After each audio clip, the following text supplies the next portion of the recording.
यमुना पार के एक गांव में दो स्त्रियां रहा करती थी। एक का नाम था मंगला और दूसरी स्त्री का नाम था सुमंगला। मंगला और सुमंगला दोनों रोज यमुना पार से नाव में बैठकर वृंदावन आती और वृंदावन आकर जगह जगह घूमकर सब्जी बेचा करती।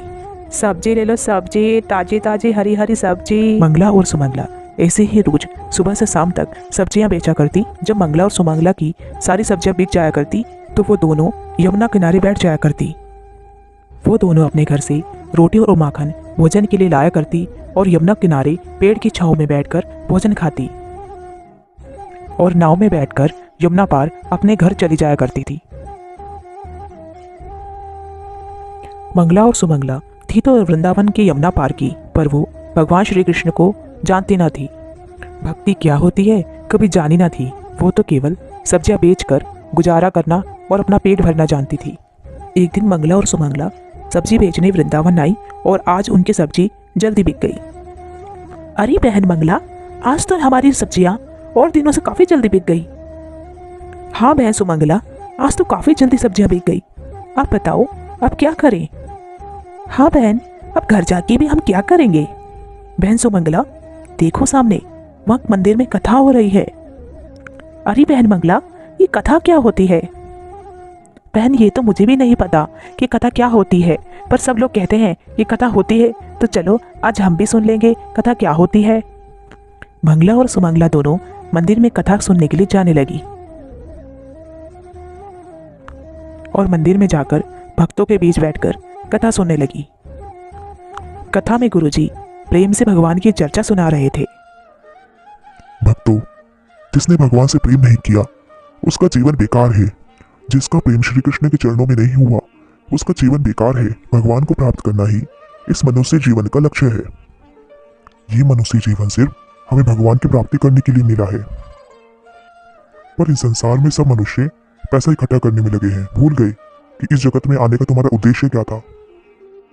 गुरुजी ने जब इस तरह समझाया तो मंगला और सुमंगला बहुत प्रभावित हुई। बहन सुमंगला, देखो गुरुजी ने आज क्या कहा है कि भगवान श्री कृष्ण के चरणों में अगर प्रेम नहीं हुआ तो ये जीवन बेकार है। तो बहन मंगला, क्या हमारा जीवन बेकार चला जाएगा? हाँ बहन, लगता तो ऐसा ही है। बहन तू बता, तूने कभी श्री कृष्ण को देखा है? अरे बहन, मैं तो तेरे साथ ही रहती हूँ, भला मैंने कहाँ भगवान को देखा है? बहन तो ये बताओ भगवान कहाँ मिलेंगे? मंगला सुमंगला आपस में चर्चा कर ही रही होती है कि इतने में एक संत वहां से गुजर रहे होते हैं। तो मंगला साधु को देखकर बोली, बहन मुझे लगता है भगवान साधु संतों के पास जरूर होंगे, तो चलो इनके पास से भगवान को लेकर आते हैं। वे साधु अपना झोला और सामान यमुना किनारे रखकर स्नान करने लगे। मंगला और सुमंगला दोनों यमुना किनारे गई और साधु का झोला चुपके से उठाकर वहां से आने लगी।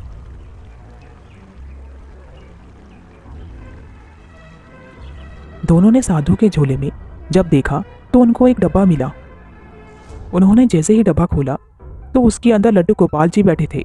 लड्डू गोपाल को देखकर सुमंगला बोली, बहन मंगला, मिल गए भगवान, ये बैठे हैं भगवान। लड्डू गोपाल को देख के मंगला रोने लगी। अरे बहन मंगला, तो रो क्यों रही है? मिल तो गए भगवान। हे भगवान, आपका बाबा जी ने इतने से डब्बे में बंद कर रखा है और देखो तो सही, भगवान का पाँव टेढ़ा है। मुझे तो लगता है ये बाबा भगवान को डराता धमकाता है। प्रभु, अभी तो बाबा यहाँ नहीं है, वो स्नान कर रहा है, आप थोड़ी देर के लिए पाँव सीधा कर लो।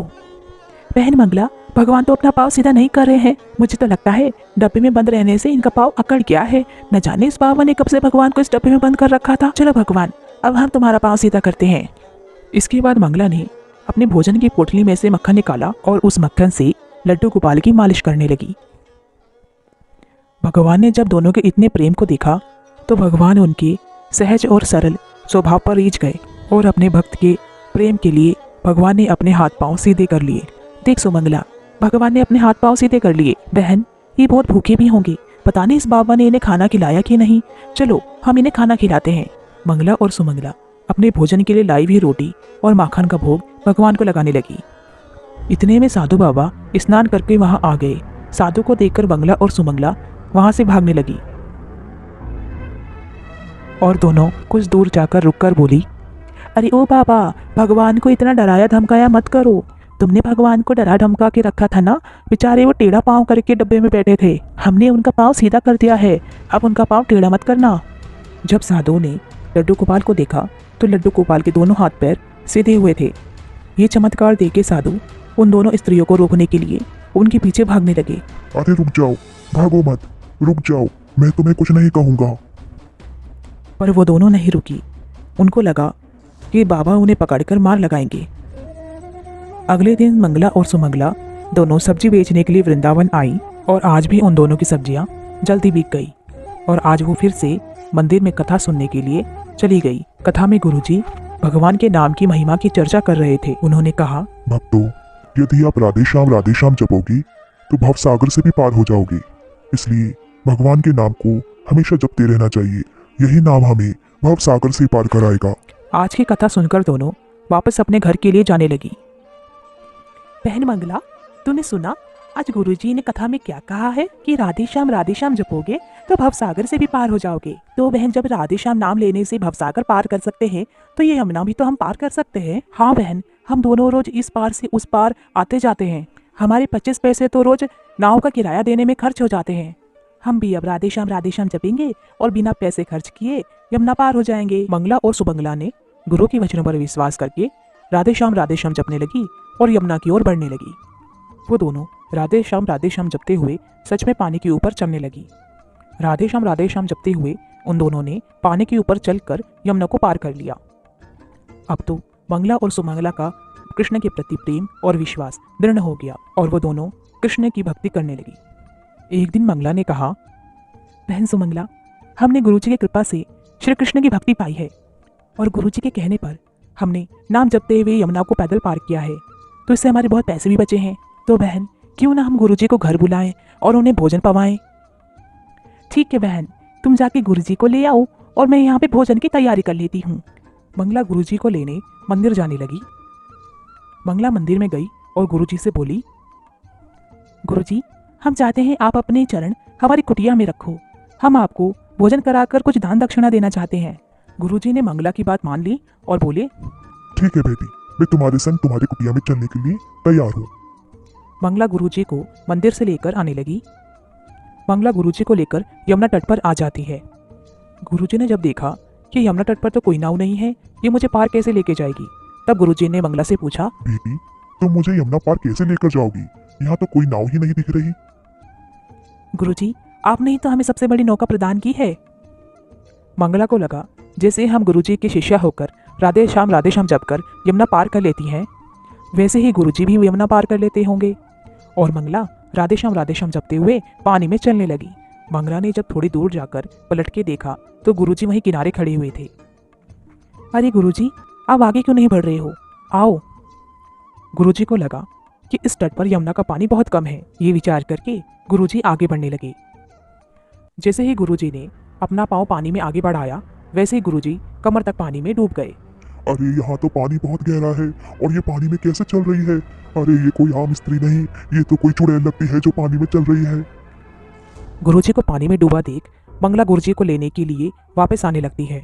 मंगला गुरुजी के पास पहुंचकर गुरुजी का हाथ पकड़कर ले जाने लगी। अरे अरे मुझे छोड़, मुझे क्यों ले जा रही है? मुझे क्यों मारना चाहती है तू? मुझे छोड़। मंगला ने गुरुजी की बातों का कोई जवाब नहीं दिया, वो बस राधे श्याम जप रही थी। हे भगवान, ये तो मुझे बीच यमुना में ले जाकर मारेगी। मंगला गुरुजी को लेकर यमुना पार हो गई। गुरुजी, हम यमुना पार आ गए हैं। गुरुजी, क्या बात है, आप मुझसे इतना डर क्यों रहे हैं? कौन हो तुम? क्यों मारना चाहती हो मुझे? क्या बिगाड़ा है मैंने तुम्हारा? कौन हो तुम? चुड़ैल हो या भूतनी? गुरुजी, ना तो मैं कोई चुड़ैल हूँ और ना कोई भूतनी, मैं तो आपकी शिष्या हूँ। हे भगवान, मैंने कब इन भूत चुड़ैलों को शिष्य बनाया? गुरुजी, आपने ही तो हमें इस कथा में बताया था कि राधे श्याम जपोगे तो भवसागर से पार हो जाओगे। तो हमें लगा जब भवसागर को पार कर सकते हैं तो यमुना पार भी तो कर सकते हैं। हम तो अब रोज नाम जप करके यमुना पार करते हैं, अब हमें कोई नाव की जरूरत नहीं होती। मंगला की बातें सुनकर गुरुजी हैरान रह गए और मंगला से बोले, बेटी, तुमने अपने गुरु के वचनों और प्रभु पर इतना दृढ़ विश्वास रखा कि इसके बल पर तुमने यमुना के पानी पर चलकर यमुना पार कर ली। बेटी, तुम महान हो और महान है तुम्हारा प्रभु के प्रति प्रेम और विश्वास।